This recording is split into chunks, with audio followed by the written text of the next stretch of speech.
Welcome back to How Not to Play Like Wil Wheaton. This week, we'll be reviewing strategies for a game that many people, including myself, find very frustrating but a whole lot of fun. Pandemic. Pandemic is a game with a strong luck component, but its impact can be greatly diminished by careful planning and observation. The single most important thing you can do to reduce this is by watching the infection discard pile. There is only one location card for each place, so if it's in the discard pile, it cannot be drawn. That means you need to cure the areas not in the discard pile first. It's also very important to watch what was in the discard pile when an epidemic card is drawn, because those will be shuffled and placed back on top, and now those places will need to be dealt with first. One of the most important decisions in Pandemic is made before a single card is drawn, and that is who should make up your team. This sets up the dynamic that decides how to best proceed in curing the world. Of course, what team dynamic works best differs drastically depending on the number of players. With 2 players, it's just impossible to cure everything. Unless you're extremely lucky, the areas with 3 infections would be too far apart to deal with them all. Now, you can try using direct flights by discarding cards to do all your traveling, but if you do this, you'll soon find yourself running out of cards to cure with. That is why the best combination in this case is to use the scientist and the researcher. Since each player starts with 4 cards, it is possible to cure one disease within those 2 very first turns. In this strategy, the goal is to cure as quickly as possible above all else. If you have 4 of a color, it is usually better to go for the cure rather than stop the outbreak in the early game. Once you get to 4 or more outbreaks, or a setup that would cause a chain of outbreaks to take you up to 6 or more, then you need to go back to curing first. Now, it is impossible to attempt and collect all 4 cures at one time, because between the 2 players you can only hold 14 cards. So you can hold them at most the cure for 3 diseases.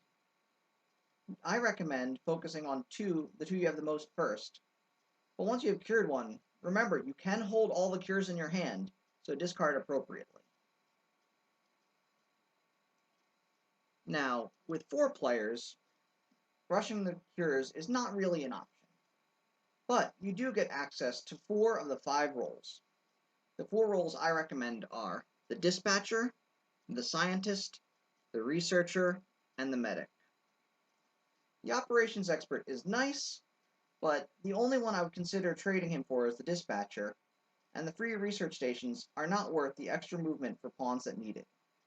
Also, the dispatcher's ability to move a pawn to another usually functions better than traveling from station to station. In this version, virus control is key. Players will only be drawing cards every 4th turn, which means getting the cards needed to cure a disease will take much longer. Therefore, things can quickly go south if strong attention is not paid to where outbreaks may occur.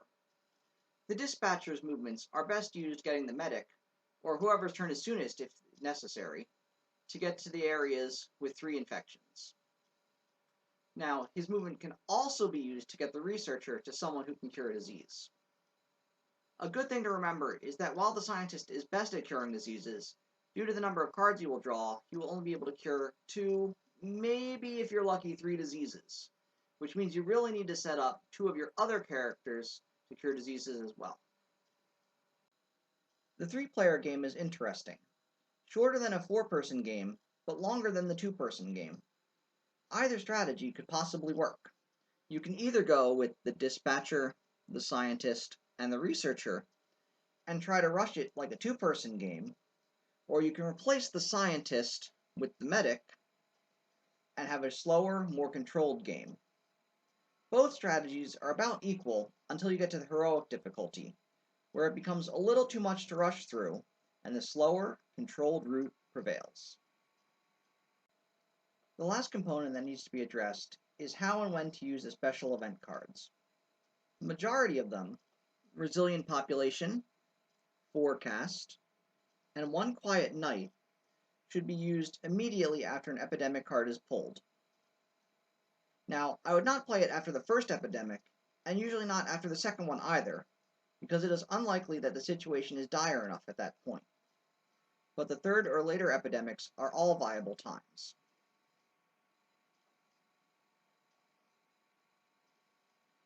Airlift could be played after an epidemic, but make sure you finish that turn's infection draws before you use it.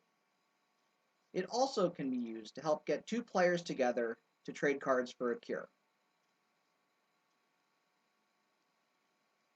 The government grant card should almost always be played immediately. If drawn in the early game, it should be used in the middle of the black area. Baghdad is usually a good location. This effectively splits the map into two, making it much easier to get to the places that need to be cured quickly.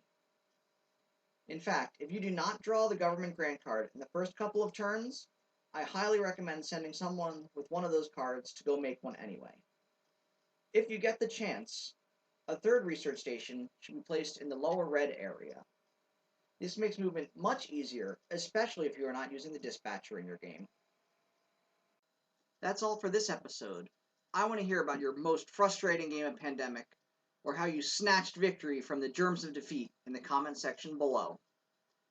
Please remember to share, like, and subscribe, and I hope to see you next time on how not to play like Wil Wheaton.